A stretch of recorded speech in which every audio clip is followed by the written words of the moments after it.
కొండలోని మల్లు స్వరాజ్యం నగర్ నీట మునిగింది. కాలనీ మొత్తం జల దిగ్బంధంలో చిక్కుకోవడంతో స్థానికులు తీవ్ర ఇబ్బందులు పడుతున్నారు. వరదలో చిక్కుకున్న వారిని సురక్షిత ప్రాంతాలకు తరలిస్తున్నాయి ఎస్డీఆర్ఎఫ్ బృందాలు. మరిన్ని వివరాలను మా ప్రతినిధి రవి అందిస్తారు.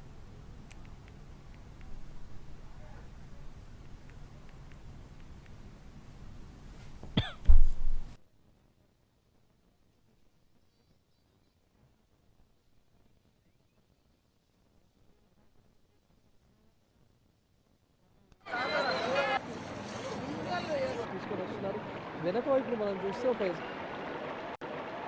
మోంతా తుఫాన్ ఎఫెక్ట్తో ఎడతెరిపి లేకుండా కురిసిన వర్షాలతో వరంగల్ హన్మకొండ పూర్తిగా జల దిగ్బంధంలో చిక్కుకున్నాయి.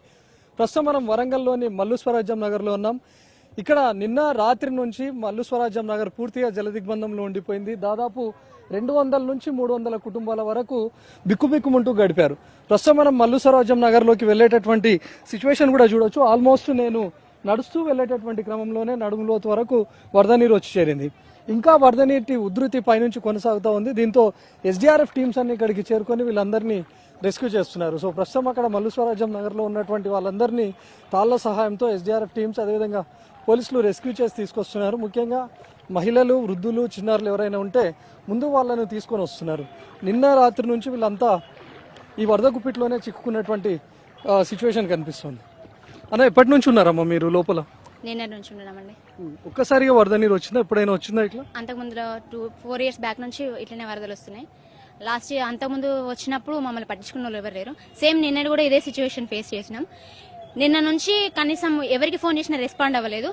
ఈ అంటే మాకు కాలువ కెనాల్ ఉన్నదండి, దాని అవతల నుంచి ముసలిళ్ళను చిన్నపిల్లల్ని తీసుకొని వచ్చి ఇంతసేపటి వరకు మా ఇంట్లో తలదాచుకున్నాం. తర్వాత ఇప్పుడు మళ్ళీ రిస్క్ టీం వచ్చి మమ్మల్ని బయటికి తీసుకుని ఫస్ట్ ఫ్లోర్ వరకు వచ్చాయండి. నైట్ నుంచి అండి. నైట్ అంటే నిన్న ఈవినింగ్ 4:35 అరౌండ్ 5:36 నుంచి స్టార్ట్ అయిందండి.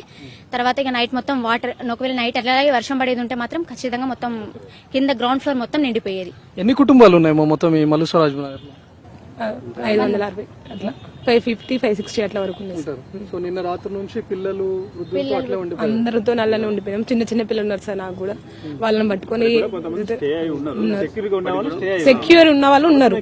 మేము కింద ఉన్నాం, సో అందుకోసం మేము వచ్చేసినాం, బయటకు వస్తున్నాం సార్.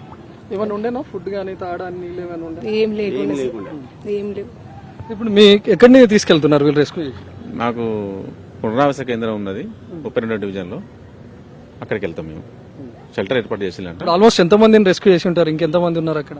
ఇంకొక 100 members దాకా ఉన్నారు. వాళ్ళు పైన ఫ్లోర్లలో ఉండే వాళ్ళు ఉన్నారు. వాళ్ళు స్టే అవుతున్నారు, వాళ్ళు స్వతహాగా స్టే అవుతున్నారు.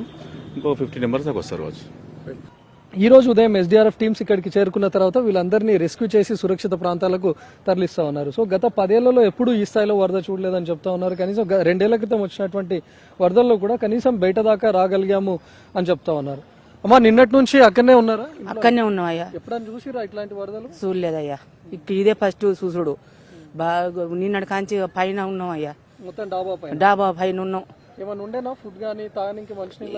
ఇక ఏం లేవు అయ్యా, పైన ఏముంటాయి, వాళ్ళే తాలింత వండు ఖర్చు పెట్టిళ్ళు.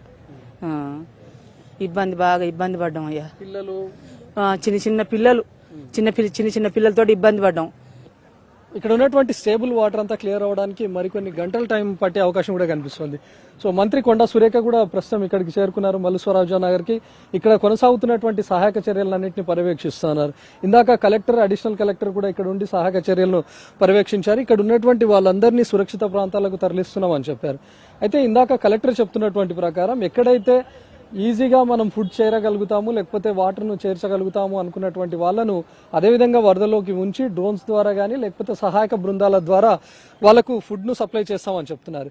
ఎక్కడైతే వరద నీటి ఉధృతి మరింత ఎక్కువగా అవుతూ వస్తుందో అక్కడ ఉన్నటువంటి వాళ్ళను సురక్షిత ప్రాంతాలకు తరలిస్తున్నామని చెప్తున్నారు. సో ప్రస్తుతం ఇక్కడ ఉన్నటువంటి మల్లు స్వరాజ్యం నగర్లో మరింత వరద నీరు వచ్చి చేరుతా ఉంది. ప్రస్తుతం మనం చూస్తుంటే వాటర్ ఫ్లో ఏ విధంగా ఉందో మనం చూడొచ్చు. ఫ్లో మరింత పెరిగే అవకాశం ఉంటుంది. వెనక వైపు చెరువుల నుంచి వస్తున్నటువంటి వరద నీటి ఉధృతి కూడా పెరుగుతోంది. కాబట్టి సో వీళ్ళందరినీ సురక్షిత ప్రాంతాలకు తరలించడమే బెటర్గా అధికారులు భావించారు. సో ఇక్కడ ఉన్నటువంటి ముందుగా పిల్లలు ఎవరైతే ఉన్నారో, చిన్నారులు, అదేవిధంగా వృద్ధులను, మహిళలను, వీళ్ళను ముందుగా సేఫ్ ప్లేస్లకు తరలిస్తా ఉన్నారు. లోపల ఉన్నటువంటి వాళ్ళందరూ ఎవరైతే ఉన్నారో ఇప్పటికే డాబాలపై తలదాచుకున్నటువంటి వాళ్ళందరినీ ఫస్ట్ ఫ్లోర్ దాకా చేర్చగలిగారు. ఇక్కడికి వచ్చినటువంటి ఎస్డీఆర్ఎఫ్ టీమ్స్ అదేవిధంగా లోకల్ పోలీస్ టీమ్స్ అన్ని సమాయత్తమై వాళ్ళకి లైఫ్ జాకెట్స్ అదేవిధంగా తాళ్ల సాయంతో అక్కడ దాకా తీసుకొని వెళ్తా ఉన్నారు. సో ఎక్కడైతే ఫ్లోటింగ్ ఎక్కువగా ఉంటుంది, కనీసం వాళ్ళకు ఫుడ్ కూడా సప్లై చేయలేమని అనుకుంటున్నారో అక్కడ దాకా సహాయక చర్యలు ఎస్డీఆర్ఎఫ్ టీమ్స్ వెళ్లి వాళ్ళందరినీ సురక్షిత ప్రాంతాలకు తీసుకొని వస్తున్నారు.